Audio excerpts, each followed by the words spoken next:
Welcome to Don't Visit Europe, where every country has a price, and now, thanks to Donald Trump, that price just went up by 60%.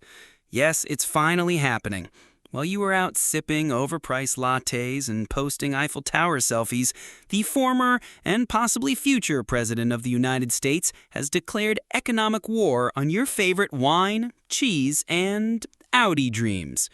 In a recent statement that sounded like a parody written by us, Trump threatened to slap 60% tariffs on European imports. That's not a trade policy, that's a tourism warning label. Now, you might be thinking, but I just wanted a bottle of Bordeaux, not a geopolitical crisis. Too bad, you picked the wrong continent to be obsessed with. This isn't just about economics, this is retaliatory flavor warfare. This is America saying, you want us to visit Venice? Fine, we'll tax your gondolas out of existence. It's a full-blown cultural embargo disguised as patriotism. Make American cheese great again is no longer a meme, it's a manifesto. You see, under the new Trump doctrine TM, visiting Europe is no longer treason. But bringing a wheel of brie across customs? Might be. Today, we're breaking down the top 5 reasons you should not buy, not visit, and not even dream about Europe, unless you're ready to pay the price. Literally. Because now, your trip to Tuscany comes with an import fee. Before we jump in, smash that like button, subscribe, and drop a comment telling us what European product you'd ban next. Belgian beer? Spanish ham? Italian attitude? Let's tariff everything. Let's burn the olive oil and nationalize the espresso. Let's get started. Cheese is now a luxury drug. Congratulations, Camembert. You're now more expensive than a small used car. Thanks to Trump's love-hate relationship with the French, mostly hate, any attempt to bring back a wedge of brie could cost you more than your Airbnb in Nice. Gone are the days of cheese boards and wine nights. Now it's cheese boards and bankruptcy. And it's not just France. Swiss fondue, German Limburger, Dutch Gouda, all getting slapped with tariffs like they personally insulted Trump's golf swing. American cheese has never been happier. After decades of ridicule, it's finally the last cheese standing. Welcome to the dystopian dairy era where craft singles are your only option. Don't visit Europe. You'll cry in the duty-free aisle. Wine with a side of patriotism. Imagine this. You walk into a store to buy a bottle of Chianti. Suddenly, red sirens go off. The price tag reads $84.99, and that's the cheap one. Why? Because nothing says America first like turning your favorite Italian wine into a prohibited substance. Trump doesn't drink, but he sure knows how to ruin your buzz. French rosé, now considered a national security threat. Spanish Tempranillo, economic sabotage. This isn't about trade. This is about emotional revenge. A vendetta against grape-based elegance. So if you're planning that wine-tasting trip through Tuscany, don't bother. Just swirl some Gatorade in a glass and call it heritage. Don't visit Europe. The hangover isn't worth the import tax. BMWs are illegal now, basically. Welcome to the United States of pickup trucks, where driving a BMW is borderline un-American. Under Trump's proposed tariffs, German cars are the enemy. The Autobahn is canceled. Mercedes-Benz, now called Marxist-Benz. Audi, short for America Undermining Domestic Industry. If you thought driving a Tesla made you cool, just wait until you show up in a Volkswagen and watch a bald eagle cry. This isn't about emissions or safety, it's revenge by vehicle. And the next time you see a Porsche, just know, somewhere, a MAGA hat just burst into flames. Don't visit Europe. Their cars are sleek, but your patriotism is bumpy. Chocolate is now a political statement. Remember when Swiss chocolate was just a guilty pleasure? Now it's a calculated act of treason.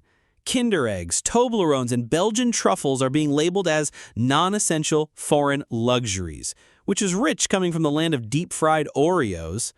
Trump wants Americans to buy local, which means saying goodbye to silky pralines and hello to chalky peanut clusters made in Florida by a guy named Bob. And don't even think about bringing chocolate back from your trip. That's basically smuggling.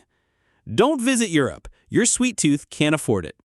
Tourism as treason. Why even travel to Europe anymore? You can't bring anything back, you can't afford to eat there, and now even looking at a French pastry triggers a trade penalty.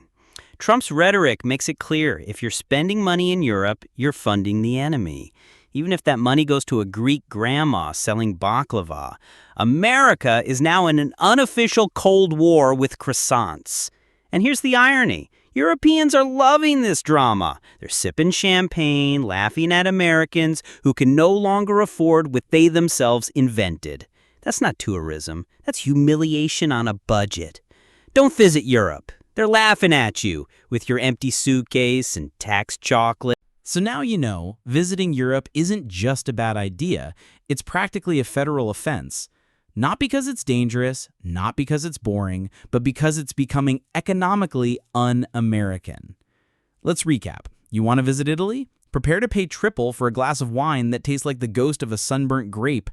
Thinking of bringing home some French cheese? That'll be 60% extra, courtesy of your favorite orange man. Want to drive a German car? Go ahead. Just remember, you're personally responsible for tanking the American auto industry. Congratulations, traitor. This isn't just a trade war, it's a tourism deterrence campaign, a bureaucratic breakup letter with the words, "It's not me, it's your GDP." And what's the real message here? That European products are suddenly evil? That a Belgian chocolate bar is a threat to national security? Of course not, but that's the beauty of it. This isn't about products, this is about punishment. Psychological, economic, and cultural punishment for daring to enjoy things not made in Ohio. The tariffs aren't just taxes, they're ideological toll booths. Every time you consume something European, you pay in guilt, inflation, and smug side eyes at Costco. You're no longer just a tourist, you're a suspected sympathizer of the enemy's Parmesan. And let's talk about the real winners here. The Americans who never left their hometowns. The ones who told you Europe was overrated. The ones who microwave their dinners and believe Dijon mustard is fancy. They've been waiting for this moment, a time when Europe becomes aspirational and unaffordable again, so they can say, "Told you so." Meanwhile, Europeans, they're thriving. They're watching the circus from their cobblestone balconies, sipping tax-free espresso, laughing while Americans fight over $13 jars of Nutella. You think they're suffering? They just rebranded scarcity as luxury. Trump didn't kill the dream of visiting Europe. He just put it behind a velvet rope, wrapped it in red tape, and charged you an entrance fee plus 60%.